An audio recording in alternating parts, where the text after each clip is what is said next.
अस्सलाम वालेकुम जी, मेरा नाम आमिर बिलाल है। नाजरीन, क्रिकेट की बात करेंगे और क्रिकेट के किंग की बात करेंगे, मतलब कि बाबर आजम की बात करेंगे। बाबर आजम का दिन था और बाबर आजम ने क्या क्या कारनामे अंजाम दिए हैं साउथ अफ्रीका के खिलाफ तीसरे T20 मैच में, वो अभी मैं आपके सामने रखता हूँ। लेकिन साथ में एक अफसोसनाक और घटिया तरीन हरकत आईसीसी की जानिब से और भारत की जानिब से लाइक के बीसीसीआई की जानिब से की गई है, उसके ऊपर भी बात करूंगा कि कितना जो है वो एक कह लें कि इतनी बड़ी टीम है, इतना बड़ा जो है बोर्ड है, लेकिन यह है कि अपने हमसाया मुल्क की एक छोटी सी कामयाबी, एक प्लेयर की कामयाबी जो है वो तक बर्दाश्त नहीं होती और उसके लिए बड़े बड़े इदारों को लाइक के आईसीसी तक को यूज़ किया जाता है, जो कि वैसे तो इंटरनेशनल क्रिकेट काउंसिल है, लेकिन यह है इस हरकत के बाद मैं कहूँगा कि वो इंडियन क्रिकेट काउंसिल ज़्यादा लगी है इस तमाम तर सूरत हाल के बाद। आज की वीडियो में जो बात करेंगे कि बाबर आजम ने क्या क्या माइलस्टोन जो थे उनको अचीव किया है। सबसे पहले तो यह है कि बहुत खुशी की बात है कि पाकिस्तान के अंदर कोई ऐसा प्लेयर है जो कि सिंगल हैंडेडली एक बैकबोन बन चुका है। और सबसे बड़ी चीज़ यह है कि हम पूरी दुनिया में अनप्रेडिक्टेबल जो है वो बिहेवियर रखने वाली टीम जाने जाते हैं, लेकिन यह है कि बाबर आजम की वजह से एक कंसिस्टेंसी देखने को मिल रही है और प्लेयर्स को भी ऑफकोर्स जब आपका कैप्टन जो है वो परफॉर्म कर रहा है, सबको इज्जत दे रहा है, सबको प्रोटोकॉल देता है, तो आपका एक जो है मोराल जो है वो हाई होता है। अब बाबर आजम पहले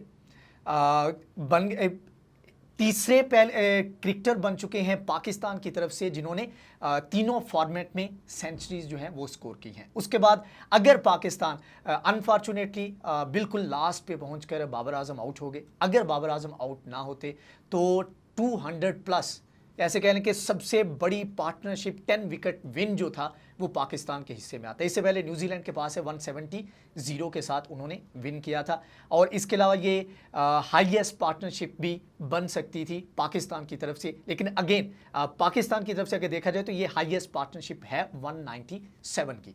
और इसके अलावा जी बाबर आजम ने और दूसरी ऐसे कह लें कि बाबर आजम का दिन की बात मैंने इसलिए की कि बाबर आजम रैंकिंग में पहले नंबर पर आए ओडीआई की रैंकिंग में 19 साल के बाद, और मेरे ख्याल में चौथे प्लेयर हैं जो कि ओडीआई की रैंकिंग में पहले नंबर पे हैं पाकिस्तान की तरफ से। इससे पहले मोहम्मद यूसुफ थे 2003 में, गालबन 19 साल गुजर चुके उसके बाद पाकिस्तान को ये एजाज़ हासिल हुआ है। और सबसे बड़ी बात यह है कि विराट कोहली को नीचे करके, जो कि तकरीबन 24 माह से जायद का अरसा था, उससे जायद जो है वो कह लें कि पहले नंबर पर विराजमान थे और किंग कोहली कहा जाता था, लेकिन अब किंग बाबर आजम की बात की जा रही है और डी थ्रोन जो है वो विराट कोहली को किया गया है। अब यहाँ पर जो है वो सारी गेम है, यहाँ पर जो है एक दोहरा म्यार आईसीसी का नज़र आया। वो इस तरह के जब साउथ अफ्रीका के खिलाफ सीरीज़ ख़त्म होती है वनडे, और क्योंकि आईसीसी की रैंकिंग हर सीरीज़ कोई भी किसी भी मुल्क की होती है, उसके हर सीरीज़ के फौरी बाद जो है वो नई रैंकिंग जो है प्लेयर्स की वो जारी कर दी जाती है।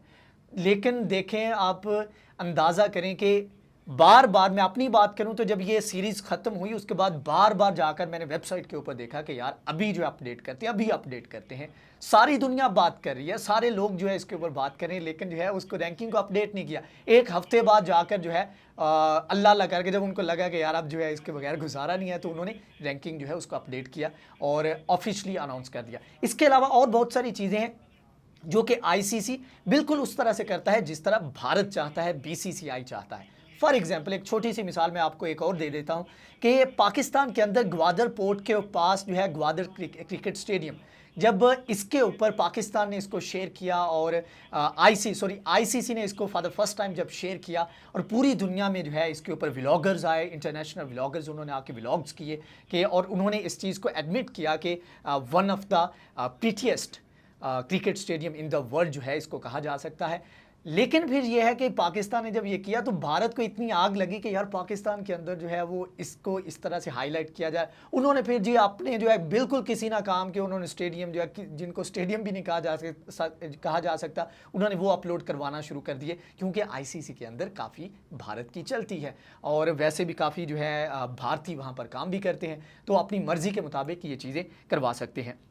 लेकिन बहरहाल ये तकलीफ़ है और भारत को ये तकलीफ़ रहेगी और मेरे ख़्याल में ये तकलीफ़ जो है ये बनती भी है। लेकिन again on the positive side अगर देखा जाए तो जब ये सारी सूरत हाल चल रही थी तो मैं देख रहा था कमेंट्री वगैरह, तो उसमें मैंने देखा कि एक भारतीय आया। इस वक्त भारत के अंदर किसी चीज़ का अगर क्रेज़ है तो नेशनल क्रिकेट को भी पीछे छोड़ देता है जब आईपीएल की बात की जाती है। तो वहाँ पर एक भारतीय था, उसने कहा जी मैं प्राउड भारतीय हूँ, इंडियन हूँ, लेकिन मैं आईपीएल छोड़कर यहाँ पर सिर्फ बाबर आजम की बैटिंग देखने के लिए आया हूं।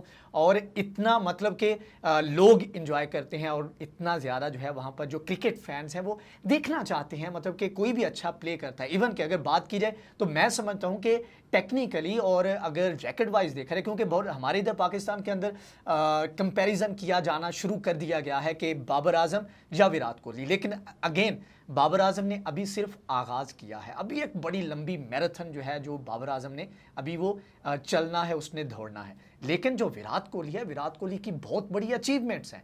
उसने तीनों फॉर्मेट्स में उसने अपना लोहा मनवाया है। अब अगर बाबर आजम की बात की जाए तो बाबर आजम सिर्फ अगर लैग कर रहा है, अगरचे पिछले 2 सालों में अपनी जो एवरेज है टेस्ट में वो काफ़ी इम्प्रूव की है, लेकिन वनडे T20 के बाद बाबर को इसके ऊपर इम्प्रूवमेंट करने की ज़रूरत है। रिकी पॉन्टिंग की जानिब से रिसेंटली कहा गया कि बाबर वो वाहिद बैट्समैन है जो कुछ भी कर सकता है और अभी जो वो दिखा रहा है, जो परफॉर्म कर रहा है, इससे कई गुना बेटर कर सकता है। तो उन्होंने भी यही कहा कि बाबर से एक्सपेक्ट किया जाता है कि वो अपनी एवरेज जो है वो टेस्ट के अंदर उसको मज़ीद बेहतर करेंगे। इसके अलावा रिसेंटली 1-2 और जो है एक्सपर्ट थे, उन्होंने कहा कि बाबर आजम को कुछ चीज़ों में विराट कोहली को फॉलो करना पड़ेगा और कुछ चीज़ों में विराट को बाबर को फॉलो करना पड़ेगा। फॉर एग्जाम्पल जो स्ट्राइकिंग है, कितने इजीली चीज़ जो स्ट्राइक है उसको मैनेज करता है बाबर, ये चीज़ जो है वैरायटी जो है वो बाबर के पास मतलब कि वो है। और विराट कोहली को जो स्टाइलिंग है, जो एक ईज़ के साथ जो है बाबर खेलता है, इससे सीखना चाहिए। दूसरी तरफ अगेन विराट कोहली का जो स्टेमिना है, जो उसका फिटनेस लेवल है, उसको मैच बाबर अभी तक नहीं कर रहे, तो बाबर को इस चीज़ के ऊपर भी काम करना होगा। बहुत सारी चीज़ें हैं, एक लॉन्ग रेस है बाबर के लिए, लेकिन again this is Babar's day, Babar का दिन था और बाबर ने काफ़ी रिकॉर्ड जो है वो भी शैटर्ड किए। जस्ट इमेजिन करें कि और बाबर ने खुद भी कहा जब ये मैच ख़त्म हुआ तो बाबर ने कहा कि ये मेरा एक ड्रीम था, 122 स्कोर किया। उन्होंने कहा कि मेरा ये ड्रीम था, मैं काफ़ी अरसे से इसके पीछे था और मैं चाह रहा था कि मैं ये सेंचुरी जो है ये भी करूं। और क्या टाइमिंग थी, इससे पहले 2 दिन पहले जब 50 गेंदों के ऊपर 50 किया बाबर ने, तो काफ़ी ज़्यादा तनकीद का निशाना बनाया गया, लेकिन मैं समझता हूँ कि इससे बेहतर जवाब बाबर नहीं दे सकते थे। बाबर ने बहुत अच्छा जो है अपने क्रिटिक्स जो है उनको चुप करवाया है। बहरहाल ये है कि हम थोड़े से नाशुक्रे भी हैं, थोड़ी सी बात हुई नहीं, थोड़ा सा प्लेयर नीचे गया नहीं, उसकी परफॉर्मेंस नीचे गई नहीं, तो हमने जो है उसको जो है बिल्कुल उसका बेड़ा ही गर्क कर देते हैं कि भाई ये किसी काम का नहीं है। लेकिन अगेन बाबर जो है उसने टाइम टू टाइम साबित किया है कि वो he is one of the best और पाकिस्तान का फ्यूचर है और पाकिस्तान के ग्रेट्स जो हैं उनमें बहुत जल्द बाबर का नाम भी आएगा। बहरहाल आज की वीडियो से इतनी। अगर ये वीडियो आपको पसंद आई है तो इसको लाइक करें, शेयर करें, हमारे चैनल को सब्सक्राइब करें। नेक्स्ट वीडियो में हाजिर होंगे, तब तक के लिए अल्लाह हाफिज़। Oh, such a good shot that is. Gale! Oh, look at this! Oh, and he's taking a screamer! And Gladiators have won the final.